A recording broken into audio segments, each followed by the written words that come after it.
we went to ebooks. So how many of you have a Kindle or a Nook or an iPad? Right. And how many of you read on your Kindle, your iPad, or your Nook? Right. Okay.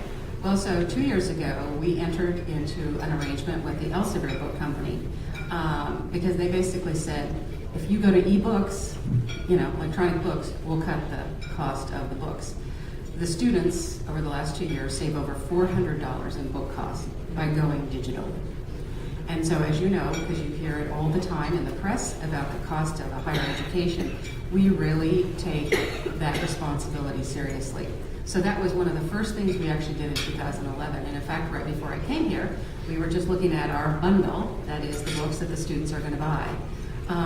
And so it averages out to a little less than $200 every semester, and that's actually a little less than that because we also include some other things that our faculty use in terms of simulation and other resources that the students have.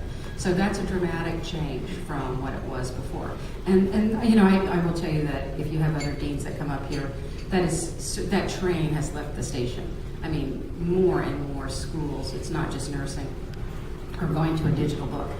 Faculty are kind of doing it on their own, even if there's no sort of set process. But for us, it was a very deliberate process in the School of Nursing. We wanted to be forward-thinking. We wanted to be kind of on the, not maybe at the cutting edge, but right behind it, because we always joke that the cutting edge is the bleeding edge, nursing. So we don't necessarily want to be hemorrhaging or bleeding, but we would be right behind there. So we've done that. And again, if you talk to some of our graduates, it was not perfect. Nothing ever is, but I'd say now we are well on our way into managing how we do ebooks, and the students, by and large, in our graduate surveys tend to say that that's very helpful. Talking about digital, those of you who have any dealings with healthcare, and I was just talking to Dave Manley, we're on the Aldersgate board, and so and who's spent 30-some years at Blue Cross Blue Shield, you'll know that everything is very digital in the healthcare field. All of our regional and hospitals are all electronically managing your health information. So again, we partnered with the Elsevier company on really actually piloting their version of a student electronic health record. And that is called SimChart, and it really stands for Simulated Chart.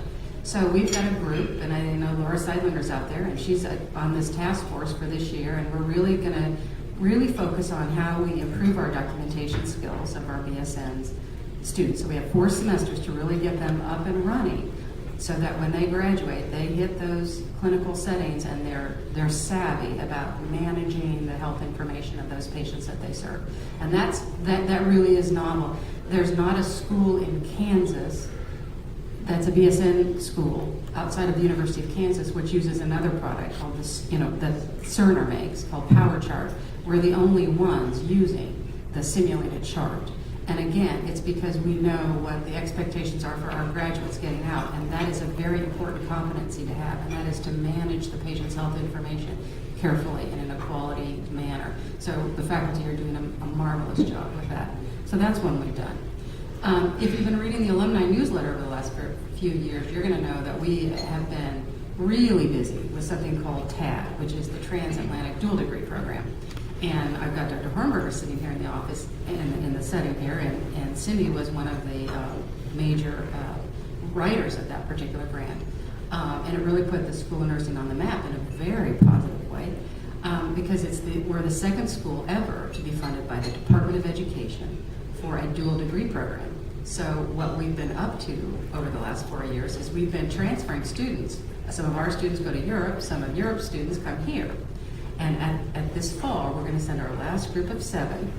And when it's all said and done, we will have had 47 students who've traveled abroad for a year.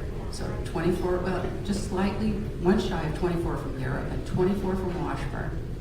And they gained all that knowledge and experience of other healthcare systems.